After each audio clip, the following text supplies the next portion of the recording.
covering the community, events, and people of Georgia, Carolina. This is the Means Report. Here is Brad Means.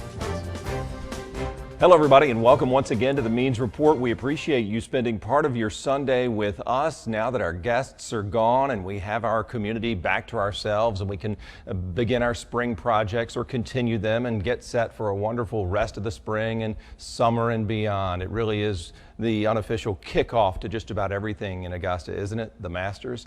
I sure do hope you had a great week. I know it was busy here at News Channel 6, but fun.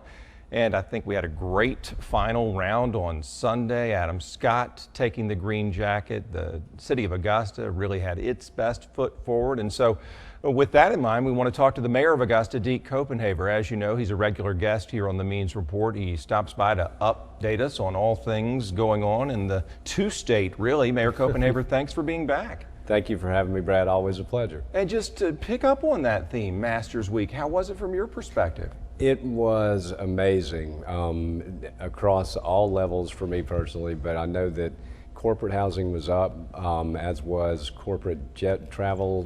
So I think economically, this is going to be the best that we've had in a long time, maybe the best one ever. And economically speaking, Jeff Fehrman, our investment advisor here on the Means Report, is going to join us in just a few minutes to talk about how to handle your finances going forward through 2013.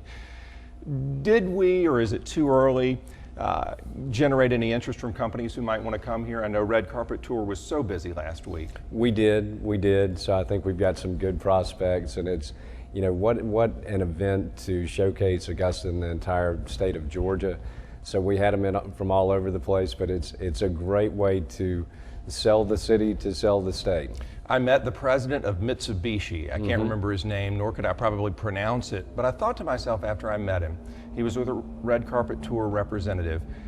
Mayor, what is it that starts that interest? Can a quick tour of what we have to offer do that? Are there specific sites that you like them to visit? How does it work? It can be that you can have somebody that's a first-time visitor to Augusta or to Georgia that's gone through the state chamber. You can also have prospects that you've been working on that have been here before. So it's varying levels. Some people are just getting their first taste of the area. Some people are in the midst of discussions and looking to bring businesses to Augusta or to the state. But it's, once again, you cannot, the fan experience and the visitor's experience, we know that they're not going to come away from that day or 2 days being there having had a bad experience. Boy, it's so true. Just 1 minute out there really is all it takes to leave a great impression.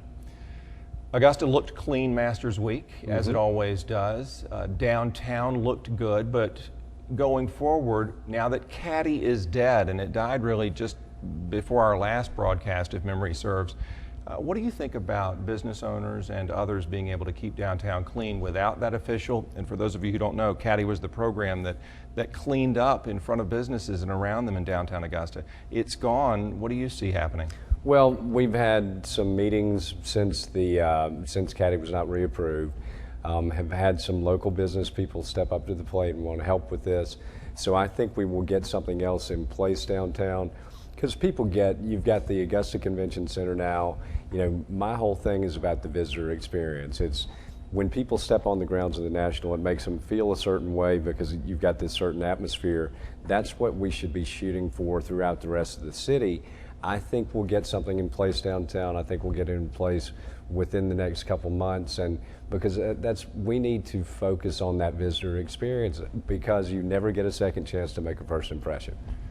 I know that you're a dog lover. I am too. A lot of us like to take our dogs with us in the car, and there are discussions now about giving the people the authority to break into cars, and we've talked about this before, to break into cars if a dog's locked in there and it's too hot. Where does that stand, and who's going to get that authority? Would we all have it, and do you think that that's something that might be approved by the commission?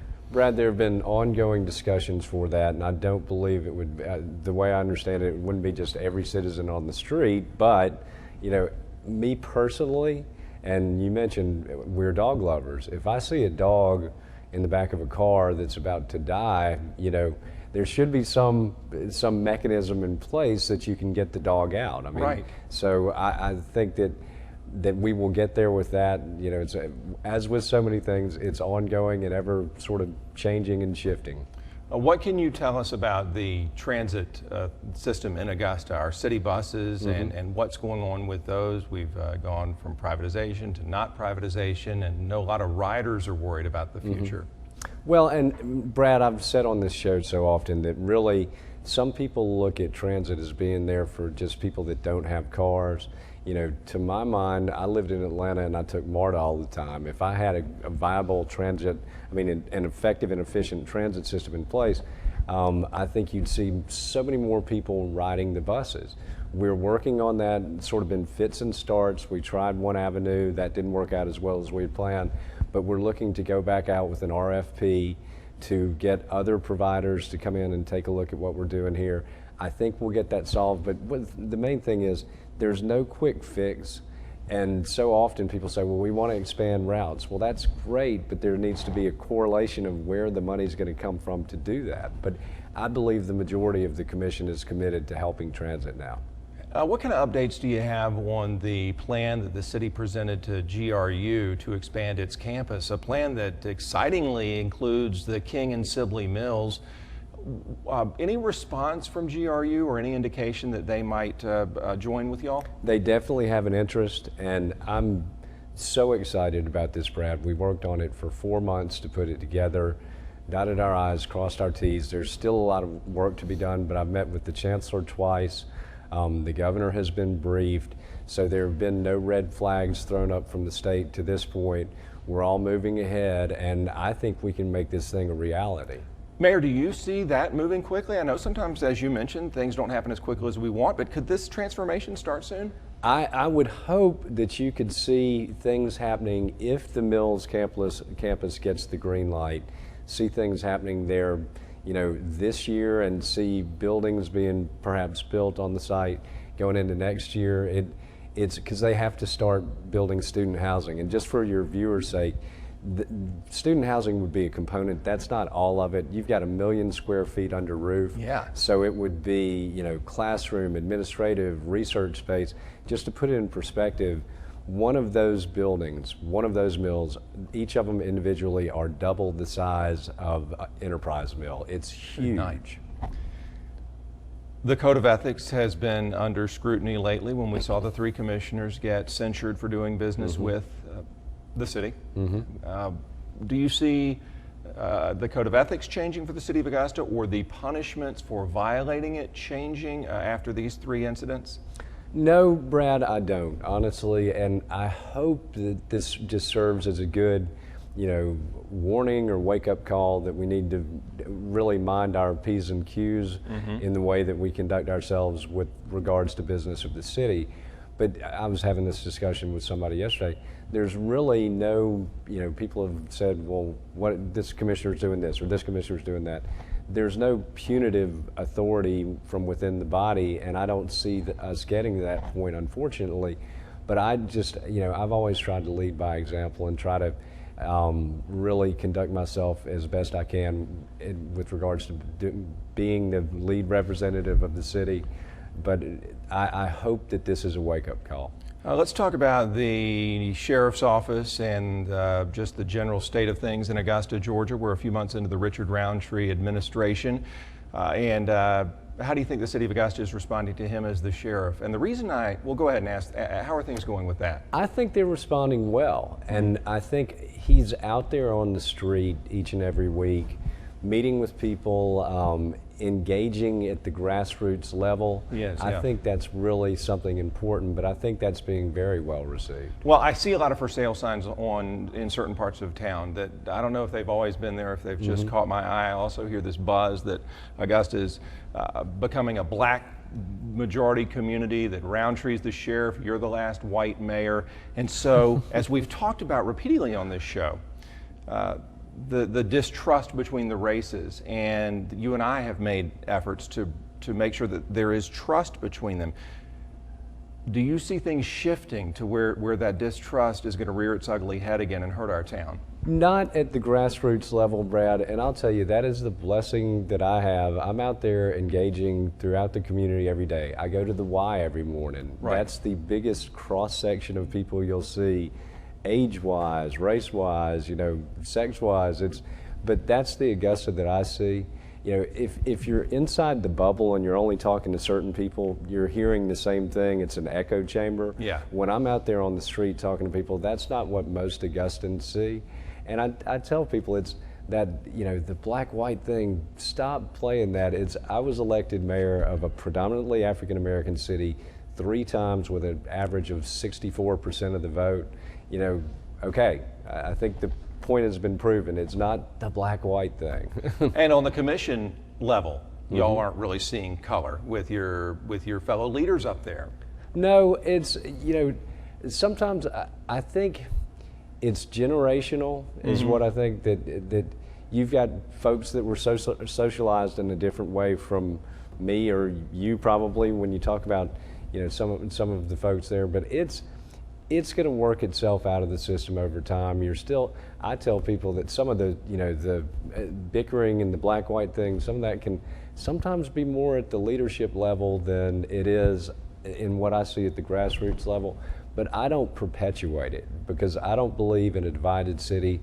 I believe we're a city coming together, and that's why we're doing great things on a weekly basis. That wouldn't be happening if, you know, that issue was an issue in every situation people, you know, became involved in.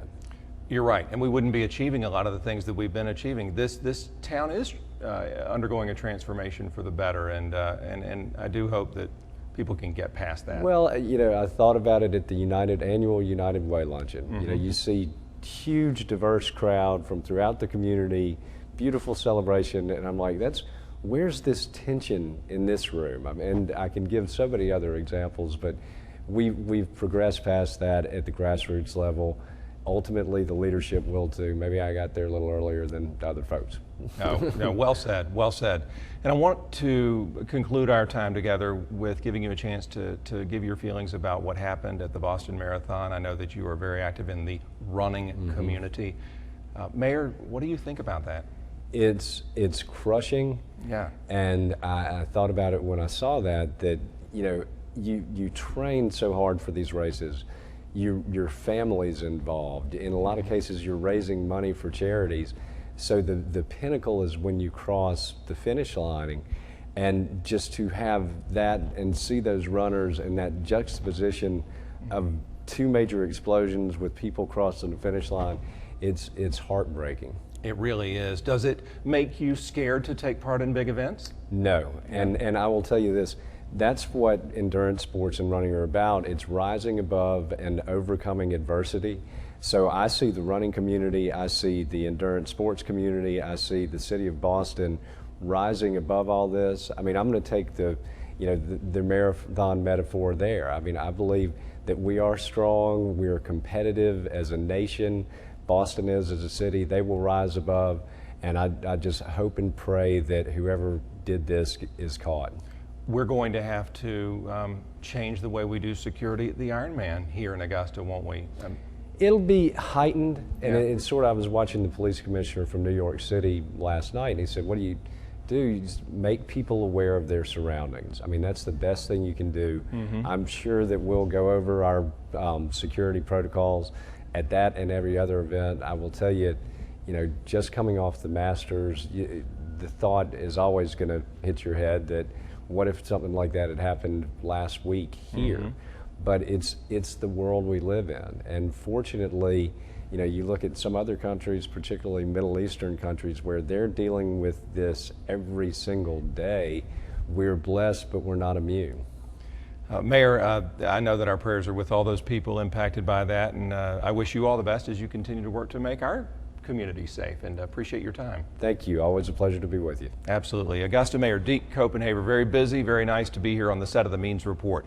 When we continue, we're going to talk to Jeff Fehrman. He's going to talk about the good news and bad news, economically speaking, tell us how he thinks the stock market is doing so far, and give us advice as we plan our financial futures. Stay with us.